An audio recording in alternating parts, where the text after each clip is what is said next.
The 7 gifts. 7 gifts were bestowed on humanity at the beginning of its creation. A person must not try to assimilate too much at one time, or they will be overwhelmed. One small step at a time will be the way, through the understanding of the 7 great gifts, the 7 daily virtues, and the 7 new concepts.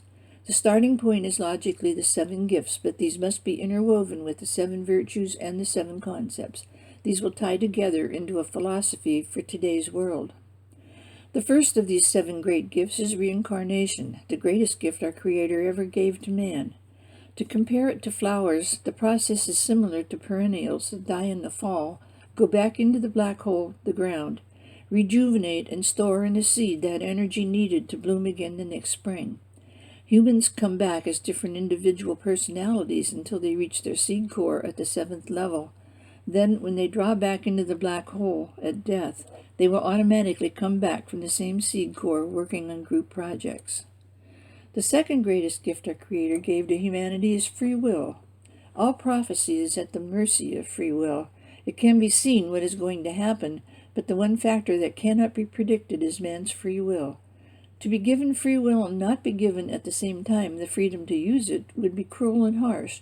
This is why imprisonment is so hard on humanity. If one did not have free will, then being locked up would not bother them. The third greatest gift our Creator gave to everyone was precocious intent. This is the ability to go into oneself and find out what one's goal or task for each incarnation is by meditation and discovering what you really incarnated to work on and learn. Otherwise, this incarnation can be compared to one who enters college and spends most of his time enjoying playing games, like soccer, football, and so on, and having parties. He never majors in anything, and when he graduates finds that he has wasted the time spent. The fourth of the 7 great gifts was the prophets or channels who down through the ages have had the ability to see into different dimensions. This gift has been maligned, tortured, murdered, and spat upon. Transmitting is a delicate art. The thoughts are sent out into the atmosphere on the exact wavelength that a channel's vibration is on. It's like radio or TV. It's just a higher level of the exact same process. One thing to keep in mind is who is doing the channeling and for what purpose. The 5th gift is divine intervention, and really is misunderstood by all. Divine intervention is brought on by yourself when the God within is exercising his prerogatives in a situation. People usually cannot explain why they perform a heroic deed after it's over. There is an instantaneous reaction and is a true expression of divine intervention. What is alarming is when people watch a crime being committed without making a move to stop it. They are more guilty than the one committing the crime.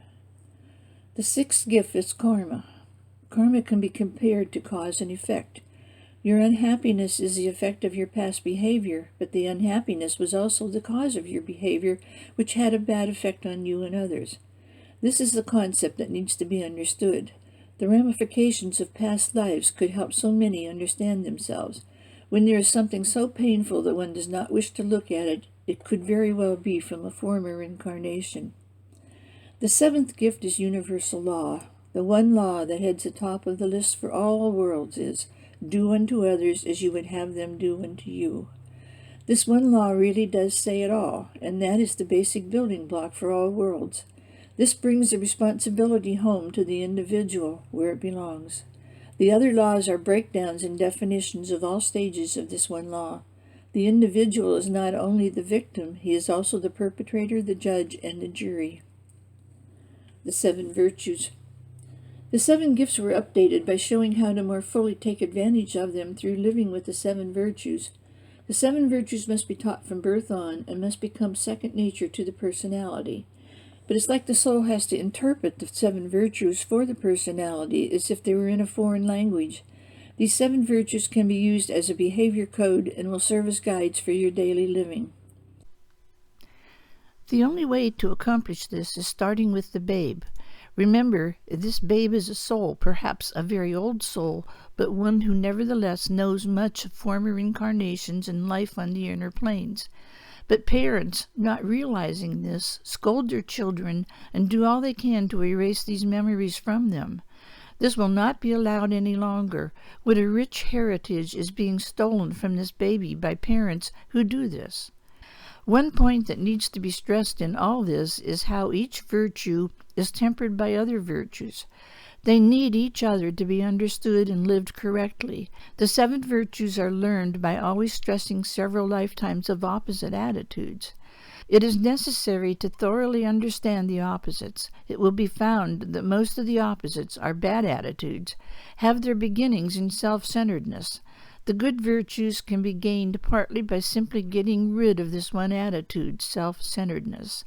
This is an inborn human quality that is of the lower animal nature. Animals needed to have it to simply survive in the beginning. It had to be this way. Each had to think only of himself when it came to getting enough food to stay alive. It is a quality that is no longer needed. The first and greatest of the 7 virtues is love. Love is a feeling sensed and felt beneath the surface of everyday activity. When one is out of harmony with his environment, it is painful to the soul. In order to learn and appreciate love, one has to go through several lifetimes of seeing and feeling animosity and hatred working at their fullest capacity. Then he is given a lifetime where he sees and experiences love working around him. The contrast is what is programmed in his seed core and assures his growth in this area. The second virtue is kindness. Kindness is allowing each entity to be himself and to express himself as he desires, as long as it is within the boundaries of universal law. Kindness is quite often the highest form of love to be found on the earth plane, love in the form of firmness. One can be kind and firm at the same time if love for all things is there. This is the best form of kindness. Kindness needs to be used in regard to all kingdoms, for, as you know, all things respond to kindness. The third virtue is impersonality, and this is a tough one, probably the hardest for humanity to grasp. The use of the virtue of impersonality has been misinterpreted in the past. It is being thought of as indifference. There is a world of difference between the meanings of these 2 words. Indifference is truly not caring about others, and impersonality is caring very, very much. In some cases, impersonality can be the highest form of love and kindness combined. The fourth virtue is compassion, that feeling of empathy with others that makes one realize that he has felt the very same feelings himself at one time or another. If one cannot feel compassion, then one has never experienced that particular set of circumstances and should try to understand this other one, as he can be sure that he will walk in that one's shoes someday. Compassion cannot be faked. You have it or you don't. Understanding is a much-used word and much-needed substitute for compassion, but it still cannot replace genuine compassion. The fifth virtue is diplomacy.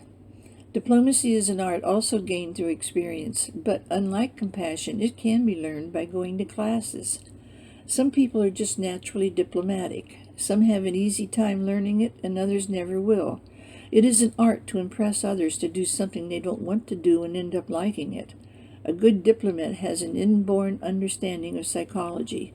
Diplomacy must of necessity be tempered with impersonality. Perhaps this is a secret of diplomacy. The sixth virtue is truth. The virtue of truth is one that needs to be looked at very closely. Any fact that deals with something in the material world should not be termed a truth, because facts pertaining to the material world can and do change. On the other hand, the truth as applied to spiritual ideas cannot be changed, but can be open to expansion.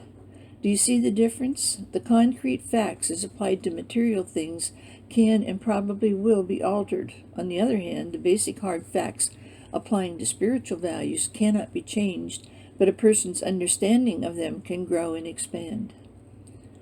The seventh virtue is freedom. Freedom is the right of each entity to believe in himself. To destroy this belief is to imprison him in the worst kind of way. There is quite often a fine line between giving someone his freedom and holding on to him emotionally. This is one of the hardest fine lines for all humanity to understand. We all understand physical freedom. Emotional freedom is what so many don't understand. Too often we are overprotective of our loved ones, but we must learn when this becomes harmful to them. The 7 new concepts. The progress made has been slow, and the hierarchy is trying to update the teachings again to keep pace with the evolutionary progress made by humanity. This is why the 7 new concepts have been given. We need to understand much more about energy, because it is the one great influence on everything in the universe. Energy hits the Earth at a set rate of 7 waves per second. This will change to 11 in the future with the birth of a new star that is going to increase Earth's spin slightly. It will make it just enough faster to increase this pulsation to 11 pulses per second. Humans are affected, probably to a larger degree than plants, by anything that changes these pulses that are hitting the body at all times. The second new concept is group consciousness. Even though individual development will be stressed in the future, group consciousness will be very important. By having a strong force field, a group can accomplish things that a single individual cannot accomplish on his own. A dog team would be a good example. Each dog has its own personality and individuality until it is harnessed up with the rest of the team. Then they pull together and are a very strong force. The minute they are out of harness, they are their individual selves again. The third new concept is that of God within. Humanity doesn't see that God is within each person. He is the soul of each one of them. They need to have some simple way to understand this. Each one hears his master's voice inside him. It is that tiny, small voice that is the hardest to hear. This is why meditation is so very important. This is when the tiny voice gets through, when all activity and noise and other outside stimuli are stilled. Your true teacher will not name himself to you. This is the one that speaks the softest and gentlest to you and is the hardest to hear. But hear him you should. The fourth new concept is forgiveness divine. Forgiveness divine is completely absolving anyone else for anything that has happened to you and taking total responsibility for yourself. This includes your actions towards others. This means that though they are not responsible for you, that you are responsible for your actions concerning them. How can one blame others when he has accepted all responsibility? Taking responsibility for our actions and then our reactions is forgiveness divine. It is a very simple concept. Why does it need to be complicated? But simple or not, it is very difficult for humanity. It will continue to be difficult as long as man believes in and worships an external God. The fifth new concept is Christ consciousness. When one receives the Christ consciousness, it is not a sudden happening like an explosion, but rather a daily, steady progress on the path. The Christ consciousness is a state of mind that is in perfect balance with nature and with our Creator. This state of mind needs to try always to raise others to his level. He cannot be pulled down to theirs. The feeling of one who achieves the Christ consciousness should be of worth and understanding and care and concern for all with whom they are in daily contact. The sixth new concept is love divine. Love divine has been misunderstood. This is a feeling of not only caring for all humanity, but also caring for yourself. This should not be in the manner of self-centeredness, selfishness, or an egotistical, smug feeling of over-self-confidence. It truly must be by respecting the fact that you yourself have a God within, and loving that divine part of yourself, as well as the divine part of others. Many people put themselves down constantly. They must be taught that they are a complex manifestation and reflection of the Creator, and must act as such at all times. The seventh new concept is one with God. To become one with God is to replace all thoughts, all goals of a materialistic nature with one of shining self-knowledge. To be one with God, one must be one with all others in the universe, not just Earth. The only way to attain true oneness with God is to accept the fact that we are not alone in the universe. Human beings must be taught to stand on their own 2 feet, or they will never find God or be one with God. To be one with God cannot be given to them. They can only get there through their own efforts and understanding. There is a loosely structured path that can be followed to help us with our spiritual growth. The following will give you an idea of the path for the individual. The first stage is developing a conscience. The second stage is that of controlling the emotions. The third stage is that of sexual magic exploration. The fourth stage is where all are stuck in the various branches of the churches. This is why planet number 4, Earth, has to be experienced over and over again before one is ready to move on. This is a stage humanity is in, experiencing over and over again the different branches of churches before moving on to the stage of intelligence on their own. The fifth stage is that of metaphysical groups, a necessary bridging phase between religion and the use of the intelligent mind. The sixth stage is that of intelligence and blazing new trails alone. The seventh stage is that of the total synthesized divine man. To review, the beginning seeker must thoroughly accept the theory of reincarnation. It was the first of the 7 gifts bestowed on humanity at the beginning of creation. These 7 gifts included reincarnation, free will, precocious intent, prophets or channels, divine intervention, karma, and universal laws. They were all that was necessary at the time.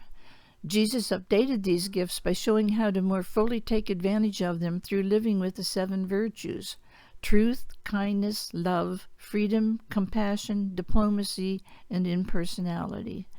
The progress made has been slow, and the hierarchy is trying to update the teachings again to keep pace with the evolutionary progress made by humanity. This is why the 7 new concepts have been given. These are energy use, love divine, group consciousness, Christ consciousness, God within, forgiveness divine, and one with God.